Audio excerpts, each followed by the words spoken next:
মধ্যপ্রাচ্যের উত্তেজনা এখন তুঙ্গে। ইরান ও ইসরায়েলের পাল্টাপাল্টি হামলা অঞ্চলটির শান্তি ও স্থিতিশীলতাকে ভয়াবহ ঝুঁকির মুখে ঠেলে দিয়েছে। এই পরিস্থিতিতে ২১টি মুসলিম দেশ একযোগে ইরানের ওপর ইসরায়েলি হামলার তীব্র নিন্দা জানিয়েছে। শুধু নিন্দাই নয়, তারা দ্রুত উত্তেজনা কমানো এবং ইরানের পরমাণু কর্মসূচি বন্ধ করারও আহ্বান জানিয়েছে। আল জাজিরার খবরে এই তথ্য উঠে এসেছে। সোমবার ১৬ জুন একটি খোলা চিঠির মাধ্যমে এই নিন্দা এবং শান্তির আহ্বান জানানো হয়েছে।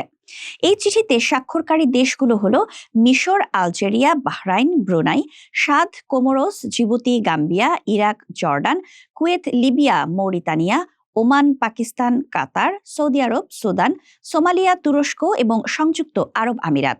অর্থাৎ আরব বিশ্ব থেকে শুরু করে আফ্রিকার সাহেল অঞ্চল, এমনকি দক্ষিণ এশিয়ার গুরুত্বপূর্ণ মুসলিম দেশগুলো এই আহ্বানে শামিল হয়েছে। এই দেশগুলো তাদের চিঠিতে স্পষ্ট জানিয়েছে, ইরান ও ইসরায়েলের মধ্যে যে সংঘাত শুরু হয়েছে তা পুরো মধ্যপ্রাচ্যে ছড়িয়ে পড়ার সমূহ আশঙ্কা রয়েছে, আর তাই এখন জরুরি ভিত্তিতে যুদ্ধবিরতি প্রয়োজন। চিঠিতে আরও একটি গুরুত্বপূর্ণ বিষয় উঠে এসেছে। স্বাক্ষরকারী দেশগুলো চায় মধ্যপ্রাচ্য যেন পরমাণু অস্ত্রমুক্ত থাকে। একই সাথে তারা এই অঞ্চলের সব রাষ্ট্রকে জাতিসংঘের পরমাণু কর্মসূচি বিষয়ক চুক্তি non proliferation of nuclear weapon এ স্বাক্ষর করার আহ্বান জানিয়েছে।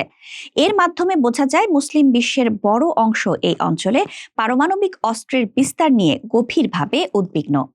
গত শুক্রবার থেকে ইরান ও ইসরায়েলের পাল্টাপাল্টি হামলা ভয়াবহ আকার ধারণ করেছে।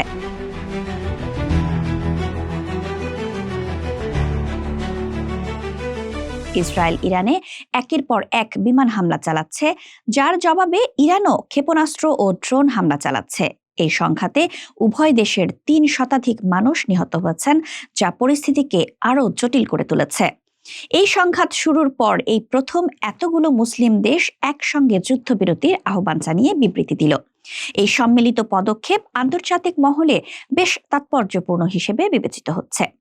এটি কেবল সংঘাতের নিন্দা নয়, বরং মধ্যপ্রাচ্যে শান্তি ফিরিয়ে আনা এবং দীর্ঘমেয়াদী স্থিতিশীলতা নিশ্চিত করার একটি সম্মিলিত প্রচেষ্টার ইঙ্গিত দেয়।